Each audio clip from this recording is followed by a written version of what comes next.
గిత్తీయుడైన Obededom ఇంట్లో దీన్ని పెడతారు. ఏమండి, దేవుని మందసం, దేవుడే మనతో ఉంటాడు అని తెచ్చుకుంటున్నటువంటి ఈ మందసం, దేవుడే మన మధ్య నివసించాలి అని కోరుకున్నటువంటి మందసం, దేవునికి నిత్యం బలులు హోమాలు యోగాలు అర్పించేటటువంటి ఈ మందసం ఎప్పుడైతే ఒక సంఘటన, చిన్న సంఘటన చూశారో దావీదు భయపడి దాన్ని ఇంట్లో ఆయన పురంలో పెట్టుకోవడానికి ఆయన భయపడతాడు. గిత్తీయుడైనటువంటి ఓబేదేదోము ఇంట్లో పెడతారు దీన్ని తీసుకుని వెళ్ళి. అప్పుడు దేవుడు ఏం చేశాడంటే, ఓబేదేదోము ఆయనను చేర్చుకున్నాడు కాబట్టి, ఓబేదేదోము దేవునికి భయపడ్డాడు కాబట్టి, ఓబేదేదోము దేవునికి లోబడ్డాడు కాబట్టి నాకేం జరిగినా పర్వాలేదు, ఇది దేవునికి స్తోత్రం.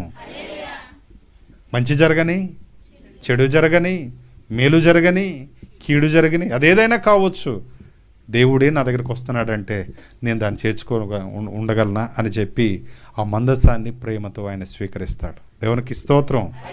స్వీకరించిన తర్వాత 3 నెలల్లో గొప్ప మార్పు కలుగుద్ది ఆ ఇంట్లో. దేవునికి స్తోత్రం. 3 నెలలు ఆ మందసం ఆయన దగ్గర ఉంటే దేవుడు ఆయన సొత్తంతటిని ఆశీర్వదించడానికి ఇష్టపడ్డాడు. దేవునికి స్తోత్రం. ఏమండి, ఎంతకాలం ఉందండి మందసం?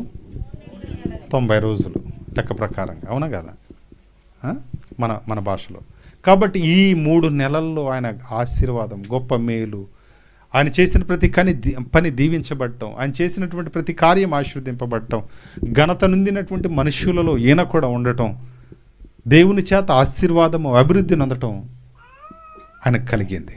దేవునికి స్తోత్రం.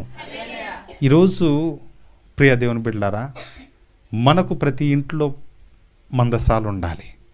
ప్రతి ఇంట్లో మందసం మనం ఏర్పాటు చేసుకోవాలి. మందసం అంటే ఏంటిది చెప్పాలి. ఏంటిదండి? ప్రార్థన గది. దేవునికి స్తోత్రం. ఏం గదండి?